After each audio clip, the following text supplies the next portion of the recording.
Good evening, everybody. Let me take you to spring of 2020. I was interviewing for a position and was offered a new job. I was all jazzed up and excited about this opportunity. This was a generalist role that I was looking so much forward to for a long time. But unfortunately, COVID-19 hit. All hell broke loose. With the uncertainty that's going on, the potential employer decided not to go ahead with any new hires. Soon, all my excitement and all that jazz turned into disappointment. And I was really frustrated since I had no clue what to do next.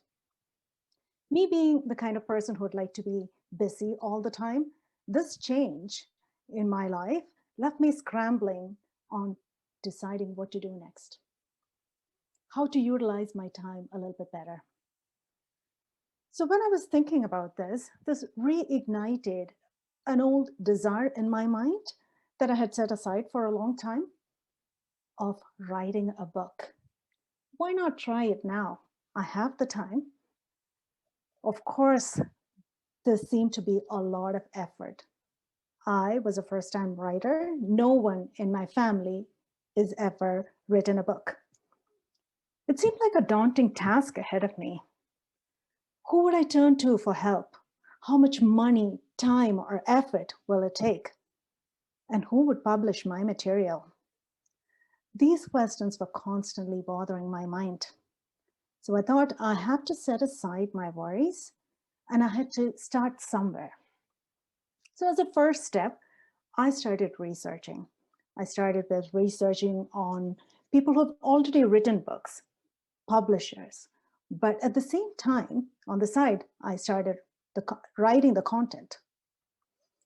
The next step was to talk to people who have already written books, especially in Calgary.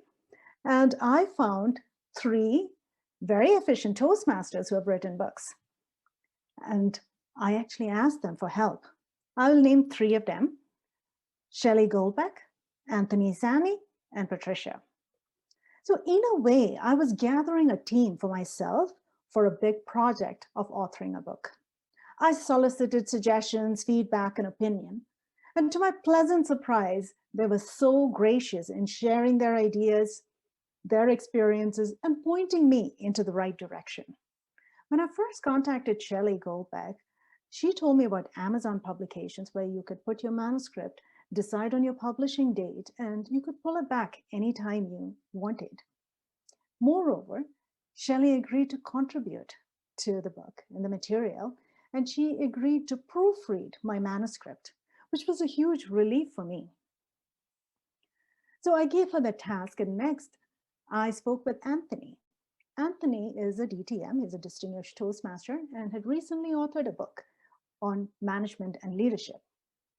So when I spoke with him, I wanted to utilize his time and my time to the best possible manner, and I had some specific questions written down to ask him. Those were about editing.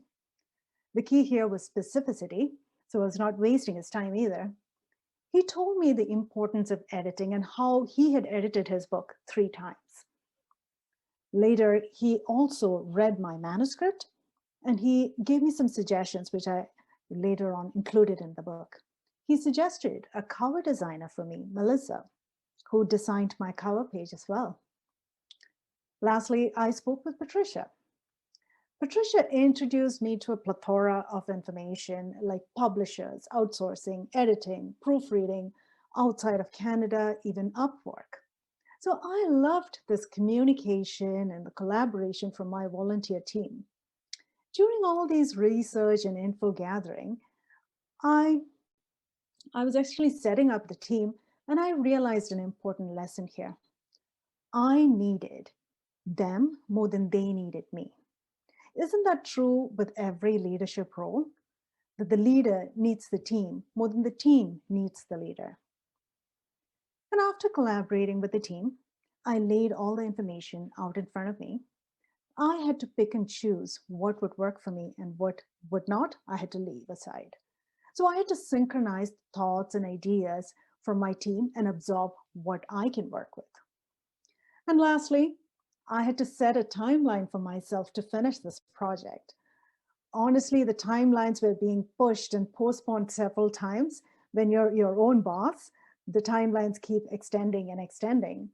Finally, I had to pull the reins on my timelines and decide to give myself 40 days to finish this project.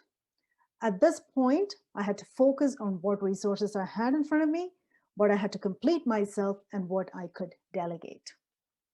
So finally, on Thanksgiving Day of 2020, I was able to push the publish button on Amazon.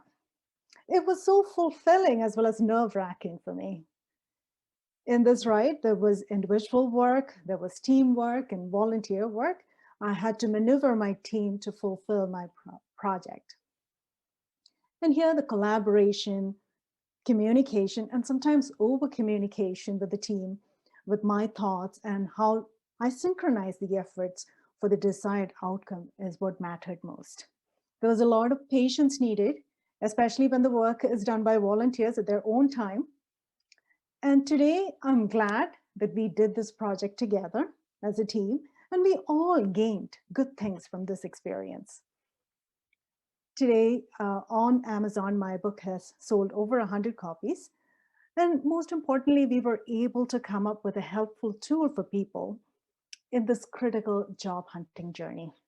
And I was also able to fulfill a lifelong ambition of writing a book.